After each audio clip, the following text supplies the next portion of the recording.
ngasisu Manipuri wari leikolna puduna lakchari yamna nungairaba wari macha ama wari macha asigi mamingna pamdi pamukhreda handok hanbadi yararoiko lobirasi wari macha pamdi pamukhreda handok hanbadi yararoiko yausanggi sports tawribani haiduna thabal chongibani haiduna mic pankhatnarakpada ahing nungthil amatta khaida makhai nilli maikai pumba ahangba matam pumbana matamgi isai record khongli ahingni nongyaini haibagi kanasu khajikta phawba khantanade nongalamdai matam khaktada tumthaki male khitang chi I haiduna haipetang tumtharubata ngairi tumbabu khangkai hekkai thangnaba imungsida kanna khana khale kanagi imungbu oigadagi tharoga babuga matai manawni tharogi nipa babu office ki thabak macha ama tawjarami thabak tagi pension phangle ngasidi thabak na tawri ngai dadi nahan makhai yumgi makhada irai leiramdabani yumda irai leitabana makhoi ikhat khatnaramde adubu thabak tagi potharakpadagidi imungsi mahilangi pangkhatta khatnai itai matharogumbi ingjabi tapjabi mathau sujabatada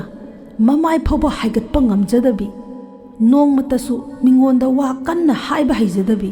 nupi sigabu khatnagani haina khatnariba ta babu sibu angakpa manine ta babu sisu likpada maming chatlibani matu machaka amatta pijaningba jat natte magi thabak pothaba matamda apunba senpham achauba ama phamkhrabani adubu paisadu imungi kananaba thabak amatta da thadade madum mathanta tongana chare dum hairi itai matharosu ngamnaba phanek yonphamda thoktuna machasing ngamnanaba adum mathai somdana khatnabadi kan khatnare sum ngangnarambadagi khut yaunarapagi mawung malai sum tabada makhoigisi sel mangbagi oina tawi yumlon kairunaba soklakpa yana le tangai phadana changdaba yadrabani changluragadi tawramlibadu loire ta babuna imungdu dolmol haiduna leirami nupi angang singdi tumin tumin leiri mana upudu upthoktuna pumchai chairi nupi angang pumba huranbini olakhini haina tahaidraba khondada law khongle ta babuna hairi magi upudagi lupa lising ama mangkhre itai mahoi angang singdunadi laude hairi somdana ta babuna mangi hairi chairi nakhoina laudana kanana laune ai hek changlakpa ubada ta babuna wakatle ibungo nupi haiba singse adungaidagi hauna waroi chenbi oina la ibase chummi he makhoi pokpada imung amatta haraunadribase chummi he paisa liksinna sizinaba phangi haite khitang phangbaga loithoknaba lambi hanathi sanana siningiba kanana phajai haina nabano awa ana tarakpada khitang sening oinaba paisa khara upuda thambabu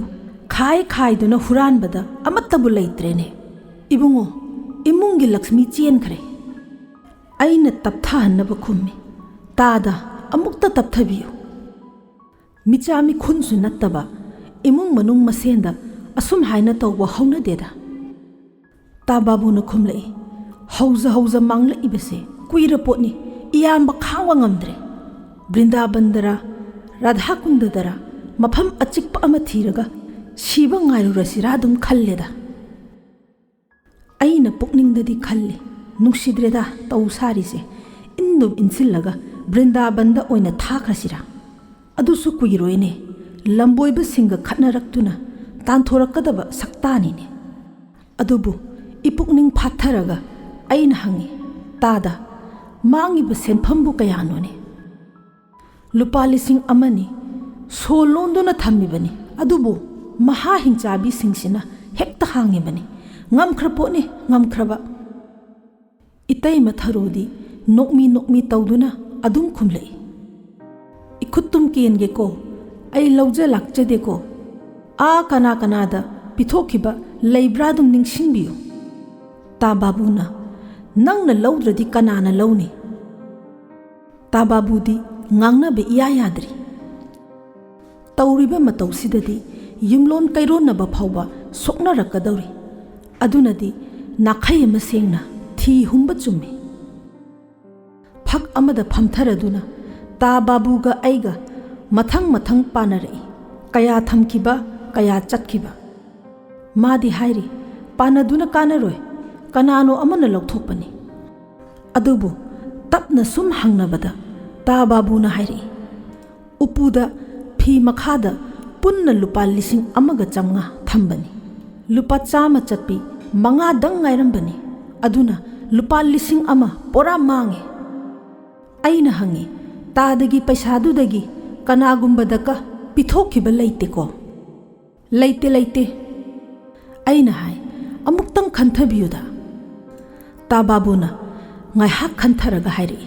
ye ibungo laimi nambadi chumde iyambana nahan yausang haubu numitta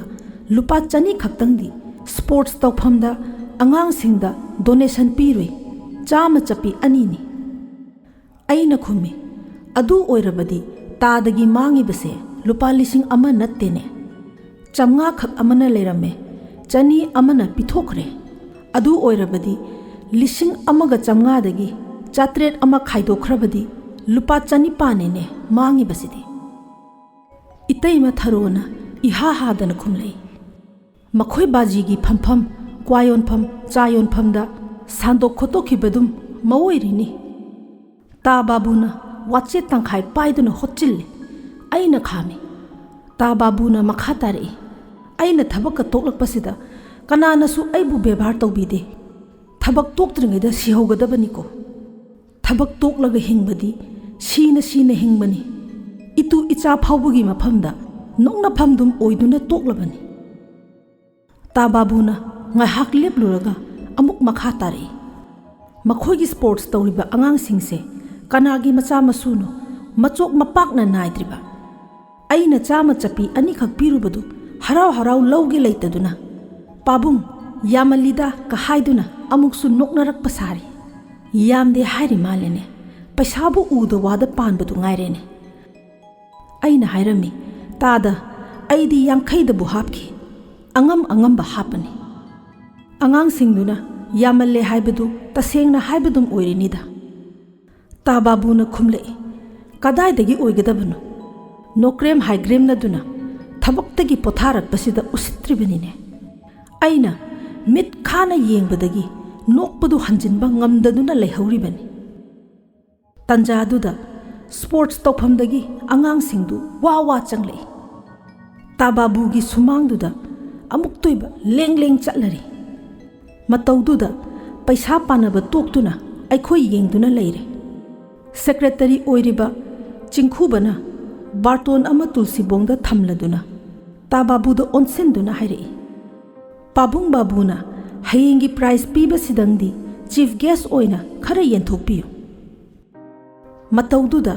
tababu changaknana chap yungna leptuna lei angang mayamdugi marakta machin yawraduna amana hairi pabungna handaki donation iwang wangi mathangi chahidasu sigi changdagi tadana pibiyuko mayamsu wa noksile aina khale lekai sida doctor engineer thikadar asuk yamna leibabu makhoina khairakpa donation dagi ta babuna khairakpana kayam helaba jatnone aina hanglami ibungo nakhoi pabung babuna pirakpa donation bu kayano amukta lauthokuna khanghaludana hangbal oidringaida mayamna khumlei 1,000 chamnga chapi ahanba chet lauba anini barton piramlaga angang singdu thokre mangol machida yongcha khetlibi itai ma tharo ngangnari budu loina tahowe thabak suna thik noktuna imungda changki machinda soli अरिक्पगी मरलदी Sumana चाय हाइबदुनी अइना हाइरमी S अदुदी पैसा से मांगद्रेको तादसु doctor तानरगा Anouk अमा labio तादना मिट उददुना चमगा चपी अनि donation तौथोकपिरुरगा पैसा मांगे हाइदुना नुपी अंगांग युमलोन कैरोनब पुंबा